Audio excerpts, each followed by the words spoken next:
Bem, sejam bem-vindos. Eu vou fazer uma pequena introdução aqui e depois apresentar o nosso convidado do dia. Para quem não me conhece, meu nome é João Bordignon, eu sou diretor de marketing da Capricórnio. A Capricórnio é uma indústria têxtil brasileira. Ano que vem a gente completa 75 anos.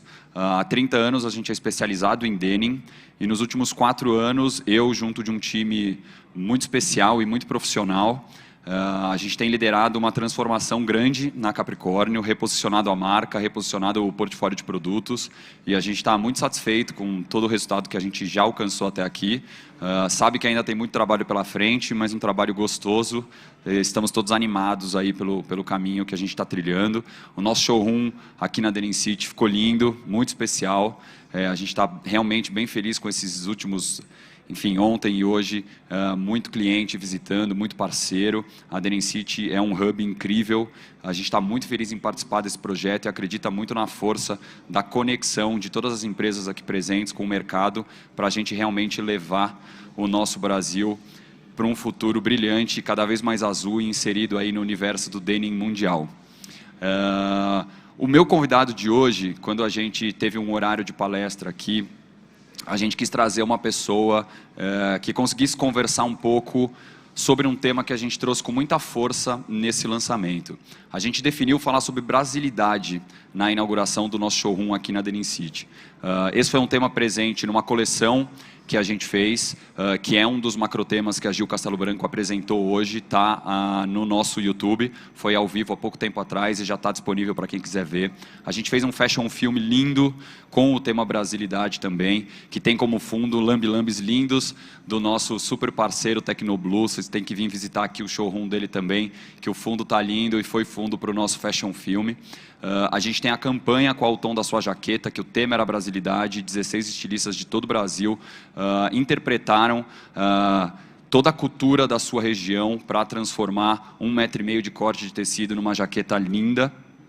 E para completar todo esse contexto de brasilidade, num momento de consciência que eu acho que a pandemia trouxe para o nosso mercado de valorização do Brasil e o movimento do jeans do Brasil, a gente quis trazer uma pessoa que conseguisse conversar de igual para igual com os desenvolvedores de produto, com os estilistas, as pessoas que são a mente criativa da nossa indústria, e uma pessoa que tivesse tido experiência aqui, fora do Brasil, e conseguisse enxergar o Brasil de uma forma muito especial, que às vezes muitas das pessoas que quando saem, né, Jorge, do país, conseguem entender a graça que o nosso país tem, a força que o nosso país tem, e voltar de uma forma diferente. Mas o que a gente quer trazer aqui é que não precisa sair do Brasil para conseguir enxergar o Brasil da forma como ele merece e deve ser enxergado, com toda a força e potencialidade que o nosso país tem. O Jorge é um provocador. Eu vou apresentar Jorge Lickmeyer, um designer, provocador, extremamente inteligente, um cara que realmente a cada conversa traz um conteúdo muito rico e muito potente, e eu acredito que todo mundo vai gostar muito das provocações que ele vai fazer aqui e fazer com que a gente consiga sair dessa apresentação. É o meu desejo, pelo menos, da minha equipe, quando a gente convidou o Jorge, era fazer com que quem assistisse saísse um pouco mais apaixonado, se é que é possível, do nosso país e conseguindo realmente enxergar a nossa força e conseguir trabalhar as suas criações, fazer as suas criações com o DNA brasileiro. Eu acho que a gente entende que grande parte das coisas no mundo não se criam, se inspiram, e a gente pode se inspirar muito no nosso país e tentar buscar, enxergando efetivamente o que é o nosso país, sem precisar copiar lá de fora, né? Essa palavra é uma palavra forte, mas que a gente sabe que muitas vezes é um caminho que muita gente segue e que a Denim City está aqui também para quebrar um pouco esses padrões e a gente encontrar nosso caminho e com muita força no denim, né? É isso que eu tinha para passar para vocês. Obrigado pela presença dos que estão aqui presencialmente e os digitalmente. Passo agora a bola para o Jorge. Bem-vindo, querido. Muito obrigado. Estou muito feliz de estar aqui, muito honrado de estar ocupando esse espaço e sendo convidado por uma empresa de grande respeito. E, principalmente, por poder usar esse tempo para tentar construir alguma coisa que eu sempre acreditei. E também para a gente trabalhar todos juntos nessa visão do Brasil, que eu acho que a gente está no momento certo para isso. Eu acho que é uma oportunidade única. O evento é incrível, inspirador. A gente consegue imaginar grande potencial vindo daqui. Então, a minha intenção aqui é justamente trazer o assunto, desenvolver ele, mas não é um ponto final, não é uma fórmula, é muito mais uma visão que foi construída com o tempo. Então, o título, Enxergando o Brasil, eu coloquei um subtítulo também sobre trazendo a miopia. Então, eu gosto de trazer essa ideia da miopia nacionalizada. Miopia porque a gente só enxerga o que está perto, parece que a gente não consegue enxergar no todo. E como é que a gente pode utilizar o autoconhecimento para quebrar um pouco essa miopia, para que a gente consiga realmente enxergar o todo. Isso que eu estou falando é uma informação empírica que eu sinto, mas eu compartilho essa informação de várias pessoas que também sentem isso, que eu acho que o Brasil está no momento de se descobrir e que todo mundo sente que tem um potencial gigantesco. Então, como é que a gente pode enxergar esse Brasil de verdade? Como é que a gente pode se sentir pertencente a essa ideia? Eu gosto de começar aqui com um evento que eu vi sobre o astronauta, que foi o segundo que pisou na Lua, junto com o Neil Armstrong, que é o Buzz Aldrin. Ele escreveu um livro. Eu não li todo o livro dele, mas eu li umas passagens que me impactou bastante, porque eu consegui imaginar o que ele quis transmitir com esse livro. E esse síndrome do astronauta foi eu que escrevi, não é uma doença nem nada. Mas o que eu me inspirei com isso? Ele comentou que para ele foi muito chocante, foi um momento de grande descoberta pessoal no momento que ele saiu da Terra e pela primeira vez ele se sentiu terráqueo. Ele nunca parou para pensar que ele era um terráqueo, que ele fazia parte de um planeta. Foi a primeira vez que ele percebeu que o planeta era a humanidade. E isso desencadeou nele uma série de crises existenciais que ele conta. E ele comenta também que isso é muito comum em todos os astronautas. Então, todo mundo tem esse momento de crise existencial quando vai para o espaço sideral. E isso me inspira muito também, porque ele precisou sair para perceber, nas palavras dele, o quão eram pequenos os problemas dele na Terra, o quão eram pequenos os desejos que ele queria atender para ele mesmo, essa vida construída para atender os próprios desejos o tempo todo, o quanto ele se sentiu insignificante perante isso. E ele questionou toda a própria existência. Eu acho que esse movimento me inspira bastante, no sentido de que a gente pode sair, a gente pode ver tudo como uma grande unidade. Então, eu acho que isso é uma chamada para a gente enxergar o Brasil como uma unidade. A gente conseguir entender a gente como uma unidade. Não enxergar como uma forma de certo e errado, é isso ou é aquilo. Não, é todo um conjunto, é uma complexidade. E aí eu vou abordar um pouco, aqui vocês vão ver que essa apresentação ela vai trazer um início onde eu vou contar um pouco da minha jornada criativa. No final eu vou conectar essa síndrome do astronauta para costurar tudo, a ideia. Mas eu achei legal trazer talvez, e não é...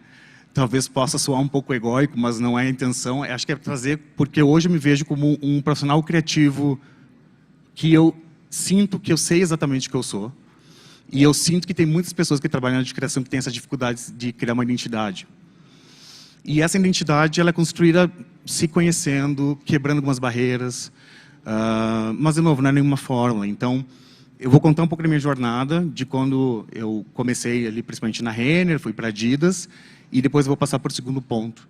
Então, é mais um convite para a gente discutir novas ideias, novas possibilidades. Aqui eu gosto de dividir, então, a minha vida, a carreira profissional, principalmente em 2 momentos. Então, eu tenho um primeiro momento que foi em agência de publicidade, que foi onde eu comecei, porque quando eu comecei a ser designer, foi numa época onde a publicidade ainda estava muito em alta, tinha grandes agências, grandes verbas, tudo acontecia com muita intensidade. E eu nunca me identifiquei com o perfil publicitário, eu sempre achei que foi mais design, sempre fui mais do projeto, eu sempre fui mais de levar a marca adiante. E aí começa uma das primeiras dificuldades que eu tive como criativo, que foi provar o meu ponto. Que o meu ponto era um pouco mais essencial, comparado ao ponto daquela época, cultura, eu estou falando de uma maneira bem generalizada, que era um ponto meio de só venda, de verbas, e o tempo todo era só o que é o mais cool, o que é mais legal. Tipo, parecia que a construção da publicidade era feita em cima de um desejo do outro e não de uma necessidade do cliente. E eu já tinha umas rusgas aí. E daí eu decidi migrar então para a moda, porque teve um momento que eu me lembro bem direitinho, que eu vi um outdoor de uma campanha que eu fiz, E aí eu fiquei me questionando, assim, eu não sei o quanto esse outdoor impacta as pessoas, sabe? Teve um trabalho gigantesco por trás de pesquisa minha, de referência, de fazer o projeto ficar de pé, e virou um outdoor. Aí eu fiquei pensando, tá, e aí, como é que... Eu não estou sentindo ainda, não tenho os parâmetros. E aí eu decidi, eu vou para a moda, eu vou para a indústria. É bom também porque eu vou aprender uma coisa do zero, que eu queria aprender a costurar, queria aprender a construção de roupa. E, ao mesmo tempo, eu queria muito... Eu sabia já de trabalhar com a Renner na agência, que eles estavam querendo já desenvolver uma equipe mais criativa, uma equipe de design gráfico. Então, passei por um processo seletivo e entrei na Renner, então migrei essa segunda fase da minha vida para a indústria. Muito importante, foi um dos primeiros designers gráficos da Renner, então a estrutura quase não existia. E eu tive que aprender muita coisa, porque o que eu gosto de fazer essa divisão aqui? Em agência, eu acho que a gente aprende muito sobre comportamento, a agência traz um frescor para a gente de o que está acontecendo agora. E é que eu senti que faltava na indústria. Eu sentia que faltava essa coisa de frescor, porque era tudo muito metodológico lá. Então, eu entendi que talvez eu pudesse me inserir como um criativo para proporcionar um pouco mais metodologia criativa. E, ao mesmo tempo, a indústria me dá o que eu queria, que é ver o impacto do meu trabalho. Então, eu queria saber, realmente, nas vendas, quanto que a minha estampa vendeu, quanto que eu consegui... Eu tinha uma ideia, assim, que foi muito sonhadora, mas hoje se concretizou, eu fico bem feliz, que é do tipo democratizar a moda mesmo. Eu sabia que eu conseguia fazer uma estampa da Versace tal qual da Versace. E todo mundo sabe que, sei lá, uma camisa de algodão da Versace é muito caro, não tanto pelo algodão, pela estampa. E eu consigo reproduzir aquela arte, ou aquela estética. E eu queria trazer isso para todo mundo, sabe? Eu queria democratizar, eu queria dar essa possibilidade. Então, eu gosto de dividir esses dois momentos, e aqui no meio eu coloquei mais ou menos os clientes que eu tenho trabalhado, desde agência, e na moda vamos colocar só Adidas e Renner mesmo na indústria, mas ali são todos os pontos de contato que eu tive com diferentes tipos de cultura, de público, e, enfim, mídia, e só para entender um pouco o universo que eu estava inserido. Aqui, então, foi o meu momento da Renner, que foi um período muito legal para mim, de grande aprendizagem. Eu acho que, para mim, como criativo, foi muito importante colocar a metodologia na minha criação, fazer aquilo, explicar bem a metodologia, porque em agência era meio tipo, tu tinha que entender, era muito subjetivo, e a indústria te exige ser mais específico, fazer realmente o projeto de pé, o que eu gostei muito. E a equipe cresceu, então a equipe depois ficou enorme. Realmente, eu acho que a empresa percebeu o quanto aquilo gerava de resultado, e a equipe começou a ser mais estruturada, o que foi muito legal o processo. E lá em cima eu coloquei uma foto de um momento que para mim foi muito importante, foi uma decisão que eu tomei meio de maneira sem pensar, e no final eu percebi, ainda bem que eu tomei essa decisão, que foi ser voluntário do projeto Pescar dentro da Renner. Então, neste momento, eu comecei a desconstruir uma segunda fase minha como pessoa e criativo, que é entender todos os meus privilégios, entender de onde que vem todas as minhas referenciais. E aí eu comecei a entrar em contato com outros universos de referências. Eu vou abordar essa parte mais de maneira específica lá para frente, mas já vou adiantar aqui que eu comecei a mudar as minhas lentes, entendeu? Eu tinha uma lente de uma cultura, que eu nasci bem no interior do Rio Grande do Sul, e aí, de repente, começa a entrar em contato e começa a perceber que eu estava numa bolha. Então, esse processo foi se construindo para mim. E aí chegou a oportunidade de Adidas, então. A da Adidas foi muito legal porque eles me descobriram, não entrei em contato com eles, o VP de design deles entrou em contato comigo, gostou do meu trabalho, e eles estavam com um projeto de fazer um reboot na marca Adidas Neo. Porque a Adidas Neo era mundial, e daí a Alemanha decidiu que ia focar só na China, no mercado chinês. E aí eles estavam tendo dificuldades de conseguir liderança criativa na China ou até europeia, então eles queriam alguém que tivesse uma veia de Brasil. Como eles já tinham um acordo com a Farm, uma coleção com a Farm, ele sentiu que é esse o tom que ele precisava de alguém para coordenar a estamparia da Adidas. E foi uma experiência incrível, foi demais. Então, essa aqui é a foto de parte da equipe lá na sede na Alemanha. Eu trouxe minha foto de crachá porque eu sempre pareço um mafioso nas fotos de crachá. E para vocês entenderem mais ou menos como é que é essa jornada de... Primeiro, eu não tinha muita segurança de como é que eu era como designer, sabe? E eu tinha uma preocupação muito grande de ter uma técnica aprimorada e no design gráfico uma base, uma cultura de design muito bem conhecida alemã. que é da Bauhaus, que é a métrica perfeita, forma e função. E eu sempre tive uma dificuldade de unir esses dois, porque eu nunca me senti um designer assim. Apesar de eu entender da técnica, estudar técnica, levar a sério a técnica, eu achava que eu tinha uma outra vertente que eu não conseguia encontrar. E aí, quando uma empresa alemã de renome na moda me chama para justamente trazer o que eu tenho para eles, porque eles estavam sentindo falta, foi quando eu entendi, opa, eu acho que eu estava, de novo, com a lente errada. Então, eu comecei a me olhar um pouquinho mais a partir disso e a partir de como eles interagiam comigo. Aqui é a equipe da China, então, para vocês só terem uma ideia como é que é. Aqui do lado da esquerda eram os designers que trabalhavam comigo, eu era o líder deles. E ali do lado é quase toda a equipe que trabalhava em todo o setor da Nel lá na China, do comercial, do projeto. E para vocês verem como tem essa pluralidade, assim, apesar de ter bastante pessoas de etnia asiática, ali muita gente é de Hong Kong, de Londres, dos Estados Unidos, então era realmente um mashup cultural, sabe? E é muito legal quando tu começa a se entender, porque no momento que deu esse clique da Alemanha e me chamar e eu começar a valorizar um pouco mais o lado design, que eu acho que eu deveria valorizar em mim, eu comecei a perceber o meu potencial na equipe, porque eu comecei a perceber que as diferenças, os contrastes é que fazia realmente as coisas funcionarem.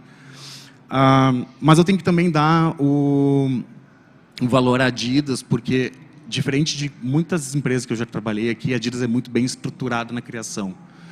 Então, de novo, eu tinha uma vontade de fazer as coisas funcionar aqui no Brasil, principalmente, mas eu escutava muita frase do tipo, não é assim aqui, não é assim que funciona, nunca foi assim.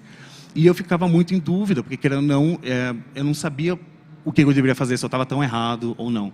E lá na Adidas eu vi um referencial de realmente funciona, é assim, dá para tirar bom proveito disso, sabe?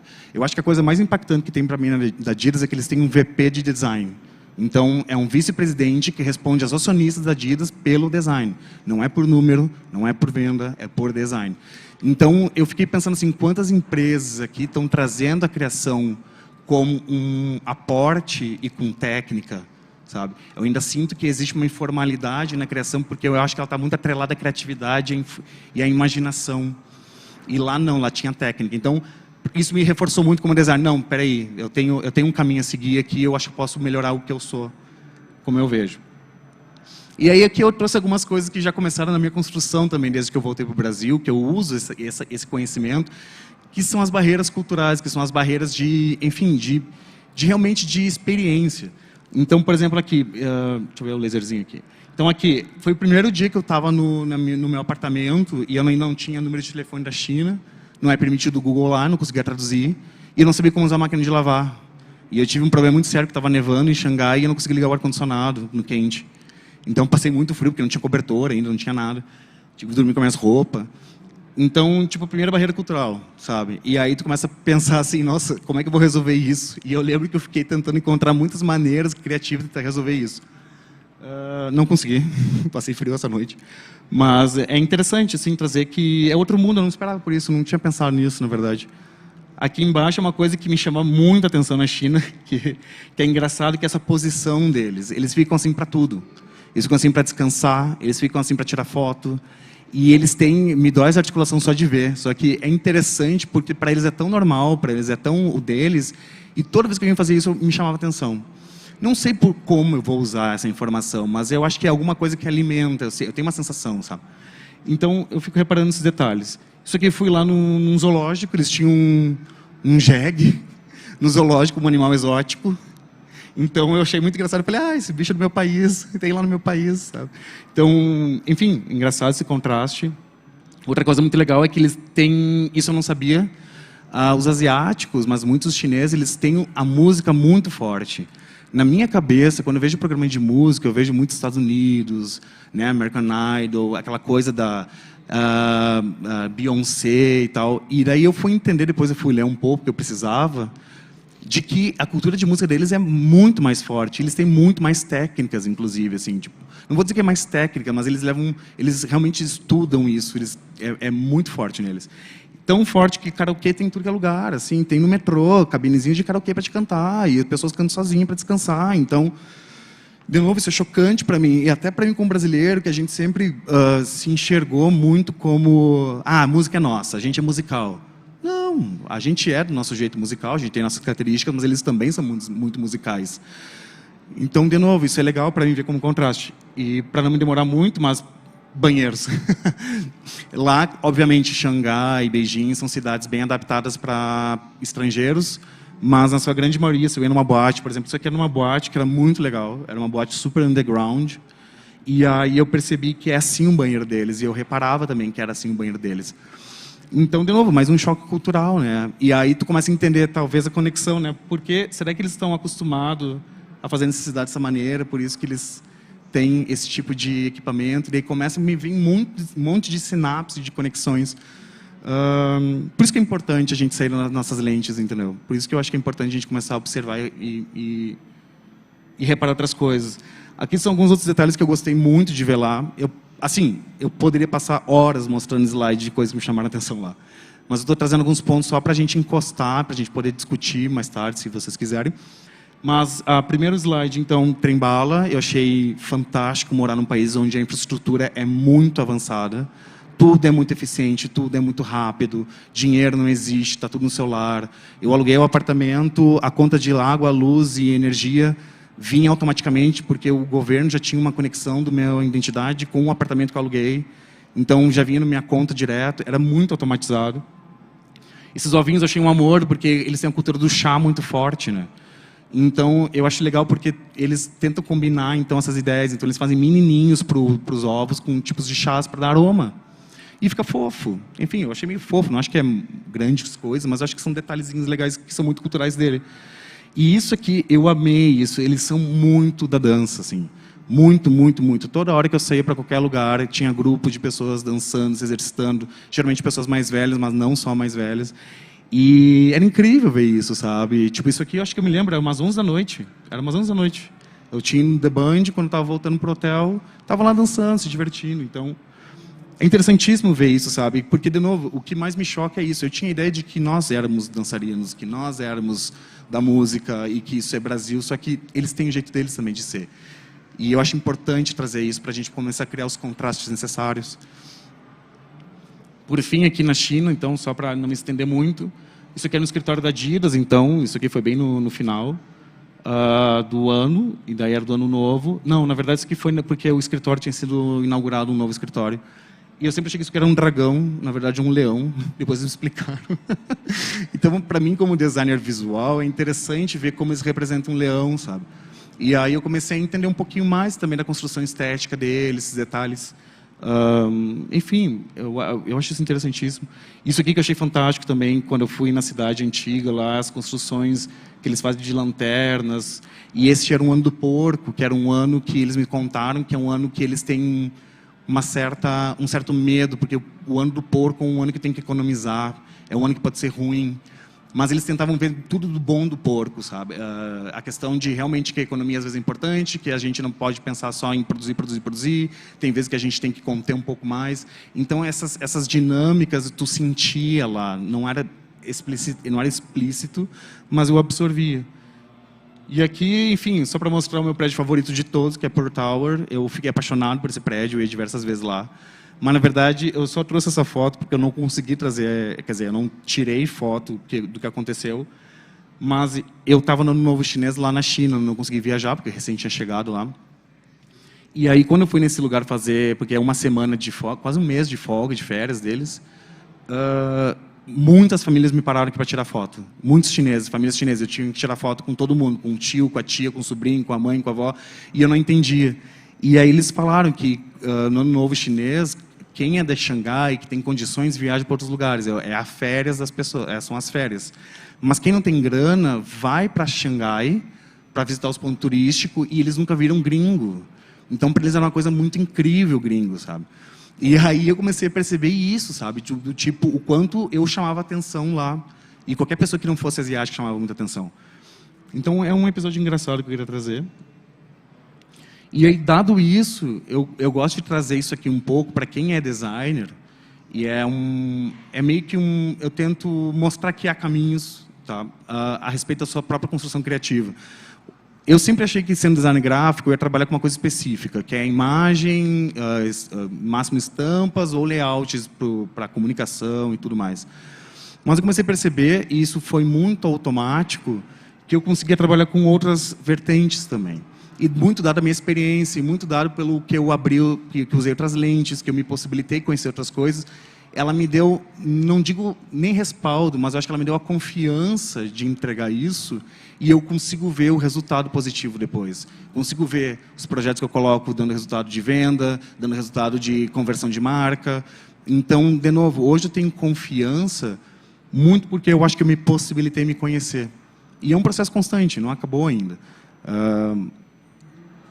E eu gostaria de trazer aqui algumas curiosidades, assim, para tentar mostrar o que eu acho, o que é meu ponto de vista sobre a desconstrução. Tirar alguns totens, tá? Então, remontando aquela cena lá do início da publicidade, o que eu escutava como um designer gráfico? Menos é mais. Não, minimalismo é bom gosto. E eu nunca fui minimalista, nunca. E assim, não que eu não possa ser, porque eu acho que minimalismo é muita técnica de design. Mas eu ficava chateado, porque eu falei assim, não pode ser só isso, bom gosto, sabe? Eu acho que tem tantas outras coisas a ser avaliado no bom gosto. Então, como designer gráfico, eu fico muito orgulhoso de ter trilhado um caminho de autoconhecimento que hoje me dá confiança que sim, eu faço coisas cafonas com muita técnica. E eu amo, sabe? E aí, para dizer, por exemplo, as minhas marcas xodós de moda, Versace sempre foi, sempre, desde sempre. Ader Error, que é uma sul-coreana que eu sou apaixonado, e eles brincam muito com o erro, eles trazem um erro para a roda, então, se tu pegar um pouco mais, eles são uma roupa super bem construída, mas eles erram. Então, o erro, eles começam a trazer o erro como uma coisa bem-vinda. Eu acho um humor sarcástico no tom asiático, assim, eu acho muito inteligente. E minha favorita até o momento é Palm Angels, que eu sou apaixonado também, tem um discurso super ácido, junta a moda de Milão com Los Angeles, streetwear. E aí eles colocam isso na coleção, tipo, são roupas caríssimas, sabe? Aí eles colocam essa pintura de praia que todo mundo vê, que tem do Brasil até Los Angeles, pelo visto, eu não sabia. Sabe? Com um unicórnio lá levantado, escrito Jéssica, bem aleatório, não tem explicação porque é Jéssica. Então, eu acho demais isso, sabe? Eu adoro essa ode ao cafona, sabe? Opa, deixa eu voltar que eu não expliquei.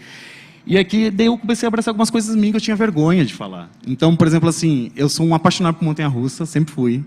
Eu fico louco, coitado dos meus amigos na China, eu ia o tempo todo na Disney, no Happy Valley, que é um parque de montanhas-russas lá. Eu fiz meus amigos viajar até uma outra cidade para ir numa montanha-russa que só existe uma nos Estados Unidos e uma na China, que eu descobri que tinha uma na China, uma cópia, uma montanha-russa única. Então, assim, eu sou louco por montanha-russa. Eu me considero, então, que se fala triple gamer, que é pessoa que realmente joga, assim, eu levo muito a sério o jogo de videogame, esses jogos que são essas megas produções. Então, se alguém quiser jogar videogame comigo, não fique falando do meu lado que eu fico irritado, tá? Eu levo muito a sério, tanto que eu tenho um trabalho que depois eu vou dar uma pincelada, que eu faço análises de narrativas de games, que eu acho que é uma indústria que, na minha opinião, estão demorando muito para prestar atenção nela. Eu fiquei em dúvida entre cursar física ou biologia. Eu sou apaixonado por física, sempre fui, gosto de cálculos, gosto de teorias da física, tudo. E biologia sempre gostei de bichinhos, né? Estava até contando no almoço que tive tudo que é bicho de estimação, pode acreditar. Que daí eu vou até puxar aqui para baixo, eu tive até um pinguim de estimação, que foi uma coisa meio do acaso, mas acabou que a minha tia acabou levando um pinguim para mim, porque um monte de pinguim lá se perdeu na praia que ela morava, e permitiram ela para cuidar, porque as jaulas estavam todas ocupadas.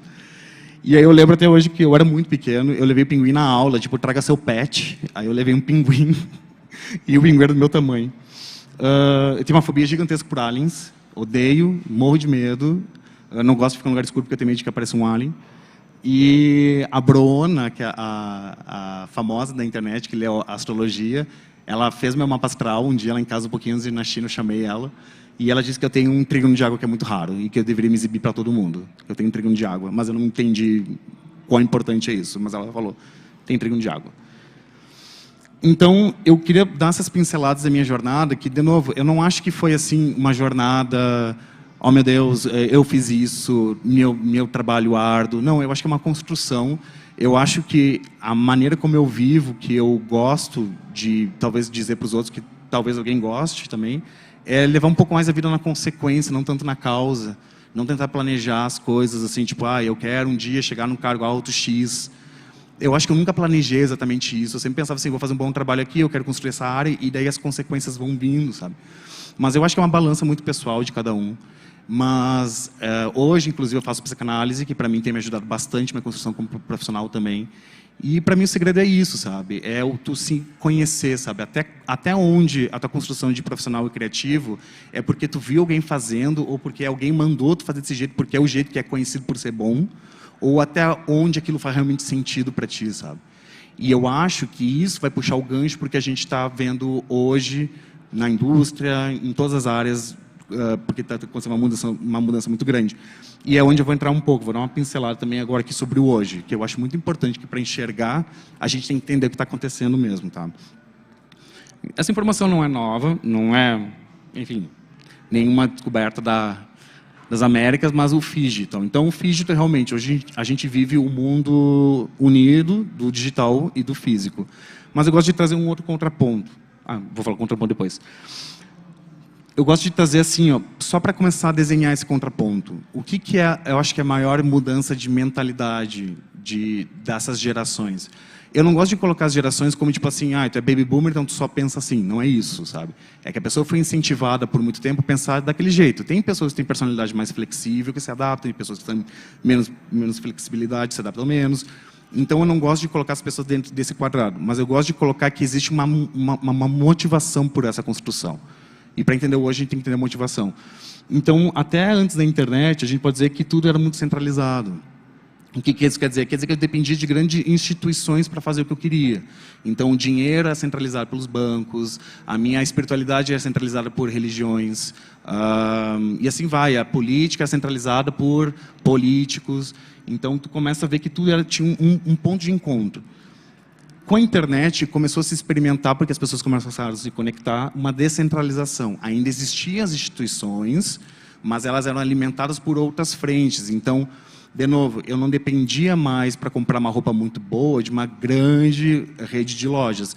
Existiam outras conexões, porque na internet comecei a me conectar, descobri outros subdesigners e assim eu fui explorando um pouco mais. Mas ainda assim tinha as grandes centralizações, tipo o respaldo de moda ainda existia, por exemplo, em algumas empresas.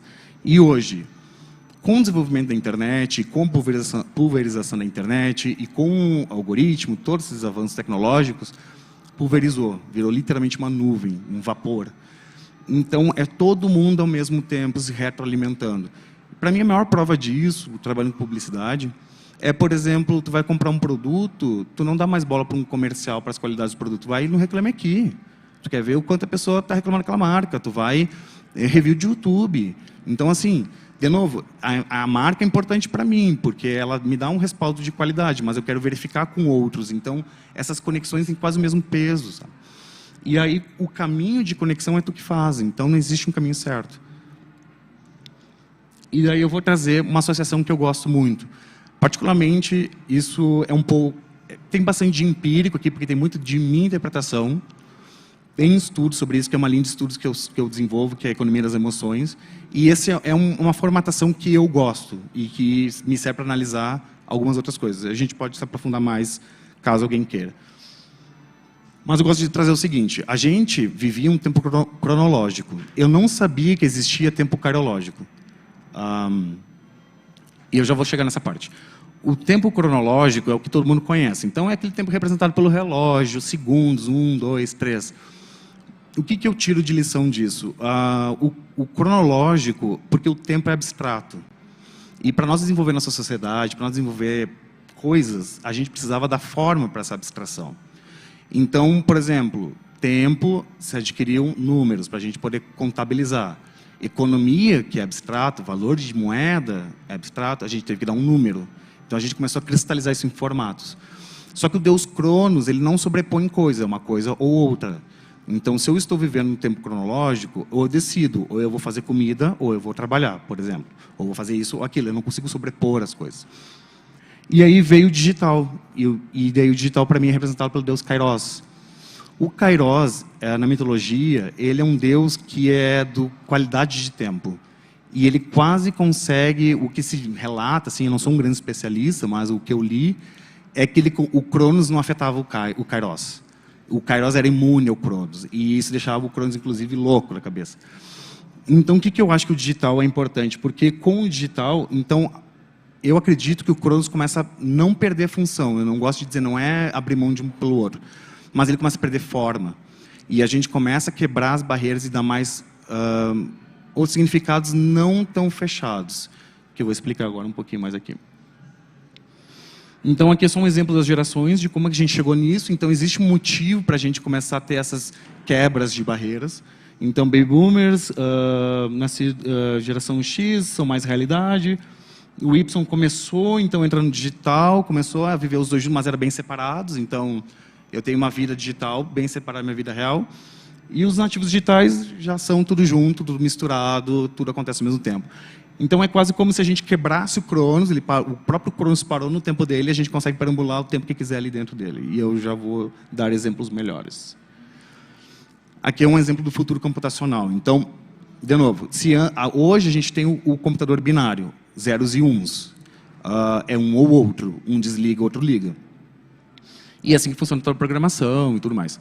Nós estamos já desenvolvendo, então, os computadores quânticos. Não existe nenhum ainda realmente comercial usado, mas as pesquisas estão bem avançadas, que nada mais é do que a sobreposição de uns e zeros. Então, ao mesmo tempo que zeros e uns, são uns e zeros. E aí a gente começa a entender que a gente quebra a dimensão plana da coisa e a gente começa a explorar que o bit, que está aqui, ele pode estar em qualquer outros lugares aqui, dessa área. Então, nem eu entendo direito isso, mas é importante saber que o qubits, acho que é qubits, eles têm, então, essa capacidade. O que eu acho importante de analisar aqui? Que eu acho que a gente só consegue imaginar novas possibilidades se a gente quebrar o Cronos, tá?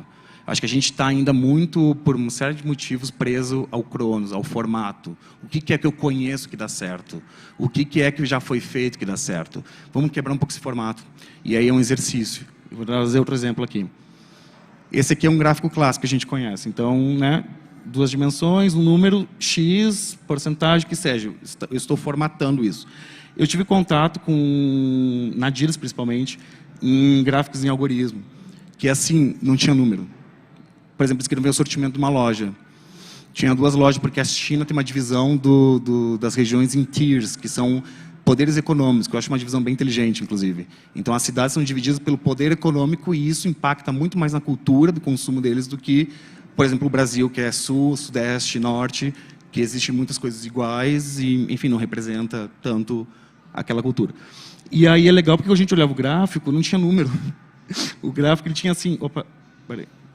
O gráfico tinha assim, o sortimento da loja do Tier 4 e 3 são parecidos aqui. Tá, mas como parecidos? Não sei, interpreta. Faz depois ali o sortimento e aí vocês vão decidir, mas é uma interpretação, é uma sensação, sabe? A gente tem aqui 4 tendências, como é que vai ser essa tendência distribuída? Provavelmente eles mostrariam um gráfico assim com cor, sabe? E aí, assim, o que eu quero dizer? Não é excluir uma coisa ou outra, é usar os dois, mas extrapolar um pouco o que a gente está acostumado a ver. É imaginar, sabe? Eu acho que a gente precisa imaginar as possibilidades e não só ficar, nunca vi, então não é possível, estou com preguiça, não quero. E, enfim, isso é poderosíssimo.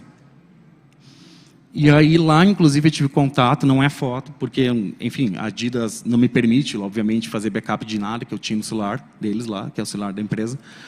Mas eles tinham um projeto que se chamava Digital Creation, então eles já estavam implementando, eu testei, inclusive a minha equipe foi a primeira a testar isso, que é começar a fazer essas criações online. Então, o que era muito legal disso?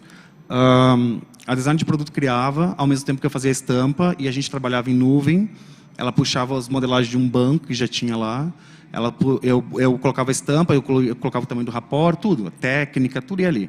Se dava um erro, a sinalizava antes. Quando deu ok, a gente fez isso com a coleção de Pokémon. Quando deu ok, a gente manda o arquivo para uns programadores na Alemanha, e aí uns caras, assim, nenhum deles trabalhava com moda, mas eles faziam um jogo de videogame. E aí eles renderizavam, então, todo o produto, o tecido, e faziam uma coisa tipo isso aqui. Isso aqui é do The Fabricant, é o nome da empresa. Mas era bem isso aqui que eles nos mostravam. E a gente podia mandar assim, modelo corre. E daí o modelo correr a gente vê estresse de costura. Porque assim, a física do tecido é perfeita, porque os jogos de videogame já chegaram nesse nível. Simula a física perfeitamente. Então a gente diminuiu mais ou menos em 3 meses a produção de qualquer peça, porque não precisava protótipo. Daqui sair direto para a fábrica, porque a ficha técnica estava perfeita, o encaixe estava perfeito, e é muito legal porque a gente podia modelar em tempo real, assim, então no momento que eu modelava a roupa já alterava o molde do lado, sabe? E ele considerava peso do tecido, ele considerava tudo. Então, e de novo, quem fez essa simulação para a gente ver foi uns caras do jogo videogame, sabe? Chamou os caras, e foi um resultado incrível, realmente eu fiquei chocado com as possibilidades. E assim, não é só disso que está fazendo isso, tá? Eu sei que a Tommy Hilfiger está fazendo, a Zara está fazendo, então assim, não, já é realidade. E aqui eu queria trazer um pouco disso, assim, do porquê, inclusive, eu acho que a Adidas falou comigo para colocar esse projeto lá, porque eu tenho essa veia do videogame. Então, isso aqui é só um exemplo de uma empresa que se chama Hybe, que eles são um birô de pesquisa de comportamento, e a gente tem um papo bem legal aqui sobre narrativa de games, e eu acho que ainda as pessoas, ainda não é visto com importância o quanto a narrativa nos impacta no dia a dia e quanto os games têm esse poder. E os exemplos que eu trago aqui, principalmente, em relação à moda. Então, por exemplo, assim, um dos projetos que eu coloquei na Adidas, que foi um elogio que eu fiquei muito feliz de receber do VP, a gente tinha que ir para a Alemanha apresentar os boards de tendência, era dividido assim, e tinha um projeto de inovação. E eu sugeri que a gente bolasse uma coleção toda digital só para avatares dos jogos de videogame da China. Então a pessoa compraria roupa, mas ela não teria roupa física, sabe? Ela teria roupa para o avatar dela. E aí é legal porque eu criei uma jaqueta que tinha uns tracksuit de videogame, assim, uma jaqueta que uns geometrismos. Quem tiver o aplicativo o WeChat é um aplicativo super completo, a gente poderia incorporar um plugin ali. Se alguém visse aquela roupa, a pessoa só pegaria a câmera do celular e apontaria e tu saberia qual roupa que a pessoa comprou. E daí é muito legal, isso é muito legal. Da Adidas, eles têm um laboratório lá que tem tudo para vocês prototipar o que vocês quiserem, eles querem que tu prototipe. E eles tinham, inclusive, uma área de jogo videogame para prototipar digital. E daí, como eu não sei fazer 3D de videogame, o técnico, ficou do meu lado, e aí a gente fez junto. E é muito legal, porque eu fiz uma roupa de cristal, então era um casaco que, quando a pessoa fazia um sinal, assim, ele cristalizava, assim. Então, isso pode gerar um monte de coisa, sabe? Mas, de novo, foi um workshop que a gente fez, ficou no conceito, mas, de novo, as marcas, hoje em dia, vocês podem, daqui a pouco, estar vendendo, sei lá, jeans pro The Sims, entendeu? Tipo, quando vê, projeta e vende. As pessoas compram. E aí, depois dessa pincelada na realidade, não toda ela, óbvio, mas uma parte da realidade que eu observo, eu quero trazer então um pouco como a gente consegue enxergar isso, sabe? E o que a gente precisa fazer, na verdade, para enxergar isso. Eu gosto muito dessa frase, para quem tem contato com a psicanálise, talvez vai entender isso com bastante naturalidade, que é: a realidade é uma só, a diferença são as lentes que escolhemos individualmente para interpretar ela. Ou seja, a realidade é uma. Mas a gente tem, cada um de nós, pela nossa criação, por nossos contatos, por nossa vivência, a gente tem nossas lentes. Entendeu? E aí, uma série de estímulos, e é muito comum isso, as pessoas não conseguem ver que existem além daquilo. Existe muito uma questão de protecionismo, de a gente tentar se proteger. A gente vive num país que tem, historicamente, assim, de centenas de anos, uma dificuldade social muito bem enraigada. Então, assim, é muita coisa que influencia nisso. Não é fácil, mas é um começo. Esse livro aqui eu li recentemente e, para mim, ele foi bem impactante. Assim, eu me senti até meio vingado assim, com o que o autor falava. Mas ele aponta, eu não sei bem o que ele é, porque ele não fala o que ele é, mas eu acho que ele é um sociólogo e provavelmente um filósofo. E ele aborda muito a tecnologia e os comportamentos humanos nos tempos modernos. E ele introduz, inclusive, um conceito que para mim foi bem difícil de entender, que é a religião, a tecnologia e a religião, assim, o quanto os dois estão se fundindo. E ele tem uma frase que eu acho muito boa, que é esse aqui, ó, que é: o nosso medo da tecnologia é realmente um medo de empoderamento. Agora temos a capacidade de projetar a realidade em que vivemos e temos que nos preparar para a ocasião. Então, entende que, assim, de novo, é kairos, a gente pode projetar essa realidade. A gente não depende mais do tempo para isso. A máquina pode fazer, a gente tem 1000 possibilidades. E aí eu me questiono, assim, por que eu ainda vejo muito pessoas, empresas, tudo, quando vão transportar uma coisa para o digital, elas pensam uma tradução da realidade literal. Ah, vou fazer uma loja, daí a loja digital é tal qual a loja real, sabe? Tu pode implementar tanta coisa, tu pode fazer tanta coisa, tu pode realmente explorar mais. E aí, quando eu vejo isso, eu me questiono por que a pessoa não consegue imaginar além, sabe? O que acontece com isso? E aí existe um conceito, um dos conceitos da neurociência que, para mim, explica muita coisa. Existem outros conceitos que eu poderia abordar aqui, mas eu acho que ficaria muito longo, que é o viés de confirmação. O viés de confirmação, então, muito resumidamente, é essa intersecção. Nós temos, então, fatos objetivos da realidade, aquilo que a gente conversou, e nós temos as nossas crenças, e crenças que confirmam essa realidade. No momento que esses dois se interserem, então é o que tu enxerga. E é isso que eu quero trazer como provocação, sabe?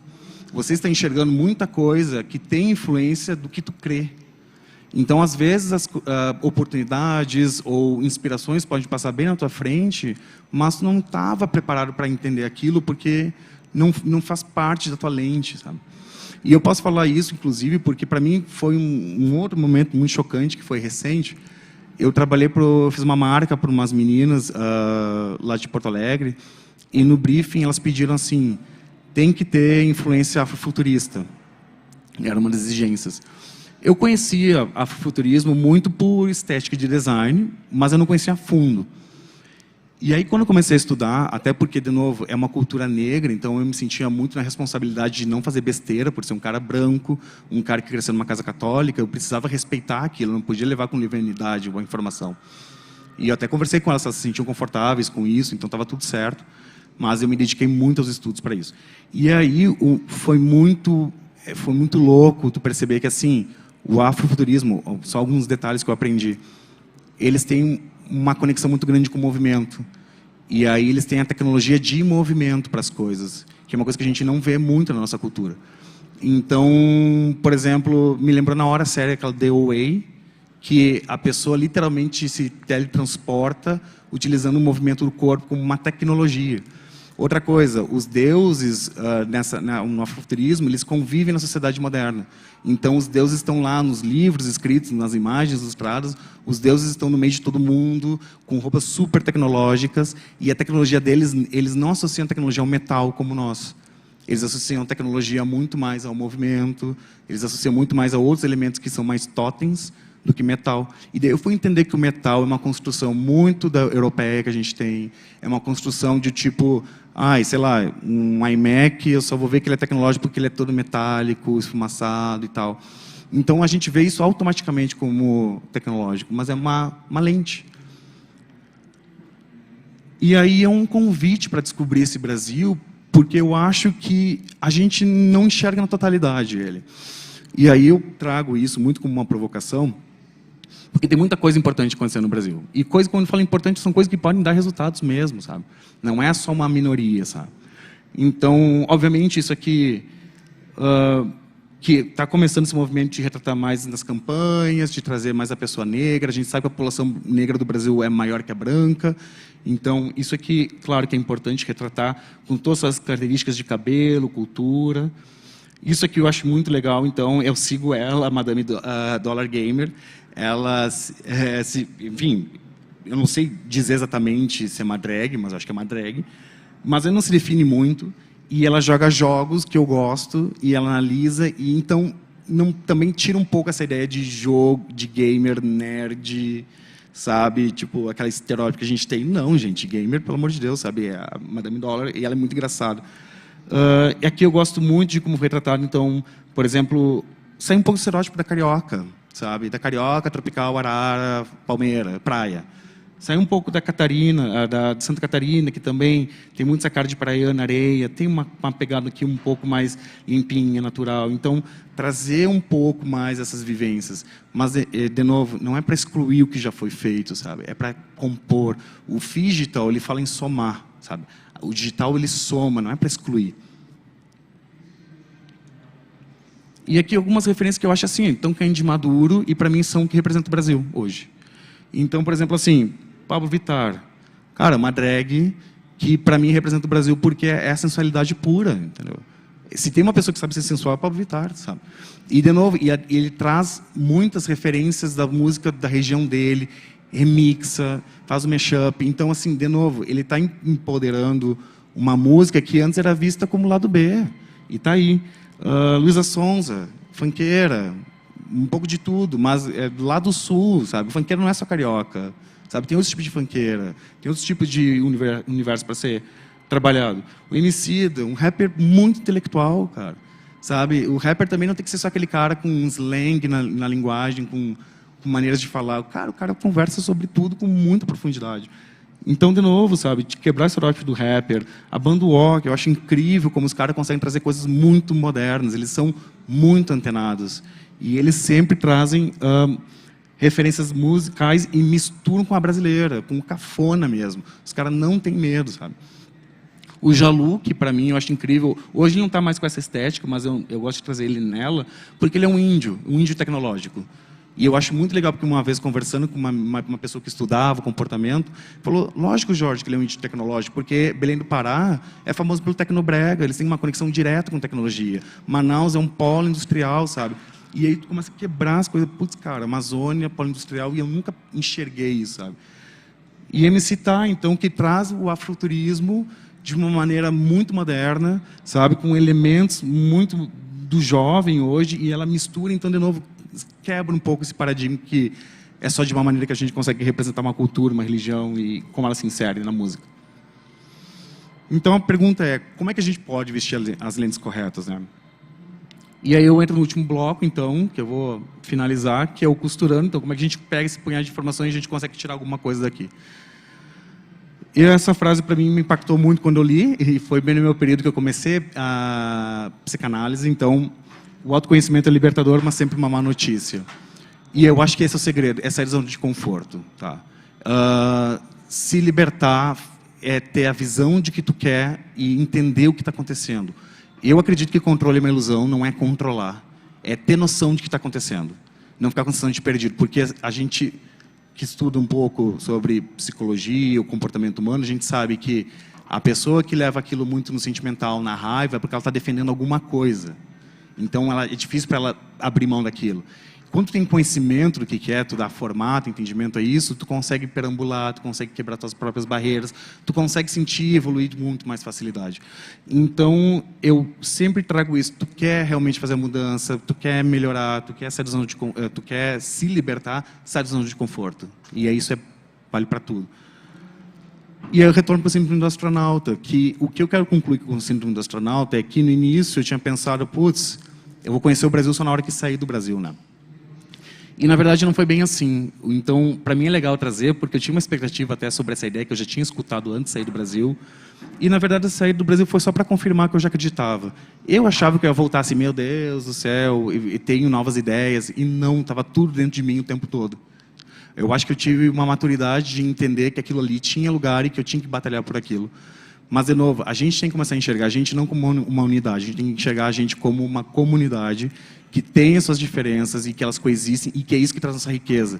Se tem uma coisa que o Brasil é conhecido lá fora, e eu falo isso com propriedade, é que a gente é a mistura. Nosso povo não tem cara, nossa cultura não tem um jeito estático de ser, a gente é um movimento. E se a gente está falando hoje sobre digital, sobre coisas cairológicas, a gente é o país para isso, a gente é a cultura para isso. A gente entende e abraça o diferente o tempo todo. Então, assim, mesmo dentro das dificuldades, eu acho que é esse o valor que a gente tem que aprender. Só que, para isso, as pessoas precisam sair da zona de conforto. Parar de achar que existe uma forma para as coisas, parar de achar que só porque isso deu resultado no passado tem que dar de novo. Tem que experimentar, sabe? E aí é isso que eu falo, começa olhando para dentro, sabe? E isso eu falo para pessoas, eu falo para empresas, eu falo para cultura, eu falo para tudo. Começa olhando para dentro, sabe? Tu tem que se conhecer. Quem é tu nesse lugar? Até onde tu age pensando em atender a necessidade de um outro, ou até onde que é tipo um desejo do outro, ou até onde tu age porque tu é aquilo, sabe? Então, sabe, eu tenho que ser um designer minimalista, porque me contaram desde sempre que design de bom gosto minimalista. Não, sabe? Hoje eu sei quanto minhas estampas venderam por ser exagerado, sabe? Tem até um vídeo que eu não coloquei aqui, que o Shawn Mendes, quando viu a estampa da Renner do cara, do entrevistador, que foi uma das primeiras que eu consegui colocar floral, o cara perguntou três vezes para o entrevistador, assim, de onde está a camisa? De onde está a camisa? De onde está a camisa? de novo, é uma coisa que é brasileira, sabe? Eu acho que o exagero que eu trouxe adicionou. E aí, para o final, então, algumas dicas que eu acho que, só para entrar, então, bem a conclusão desse painel, que, então, vista outras lentes, veja de fato, veja o que está acontecendo, não ignore, conheça outras culturas, conheça outras opiniões, conheça, literalmente, se conheça quem é tu nesse mundo, como tu pode contribuir, tu vive porque tu vai seguindo a maré ou porque tu quer existir de fato.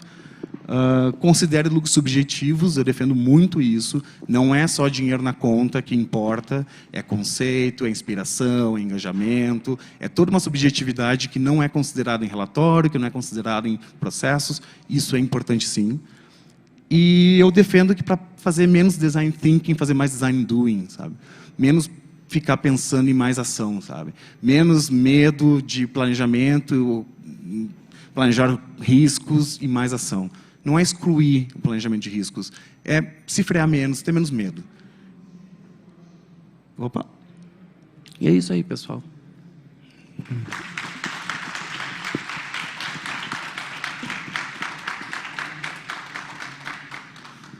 Então, gente, vocês lembram que no começo eu falei, né, que o Jorge era um grande provocador, e o que eu acho muito interessante da proposta que ele trouxe para a gente, frente ao nosso desafio de falar de Brasil, a gente pouco falou de Brasil, e esse era o objetivo.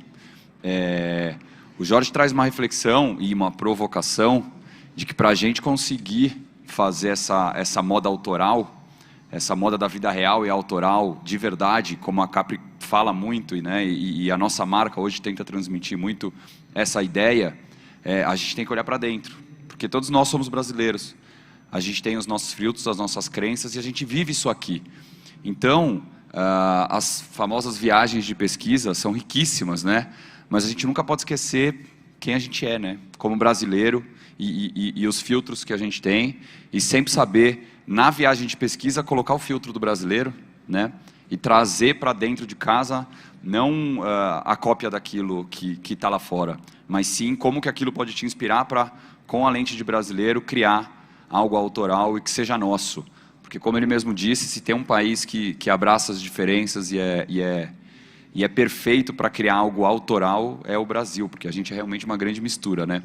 Então, eu achei extremamente provocador a gente falar de enxergando o Brasil sem praticamente falar do Brasil, e realmente trazer a discussão para dentro, né? Ele gosta muito de psicanálise, e quando ele trouxe essa provocação nas nossas reuniões aí de briefing da palestra, eu achei que realmente cabia muito a gente conseguir trazer a discussão, porque a palestra não é uma fórmula, né? Talvez quem estava assistindo esperando uma fórmula pronta de como criar algo autoral, não é uma fórmula, é uma provocação de comece olhando para dentro, né?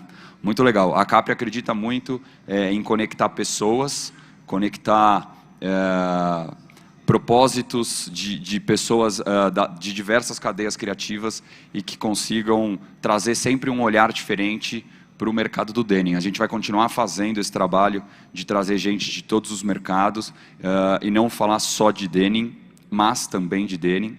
A gente convida vocês a conhecer o nosso espaço aqui na Denim City e todas as iniciativas que a gente está criando para cada vez mais fortalecer o mercado brasileiro, os designers e todo o ecossistema e as pessoas que fazem parte realmente do nosso dia a dia. É isso. Obrigado, Jorge, por aceitar o nosso convite. Espero que todo mundo tenha gostado aí da participação e vamos bater mais papo lá fora, né? Valeu, gente. Obrigado.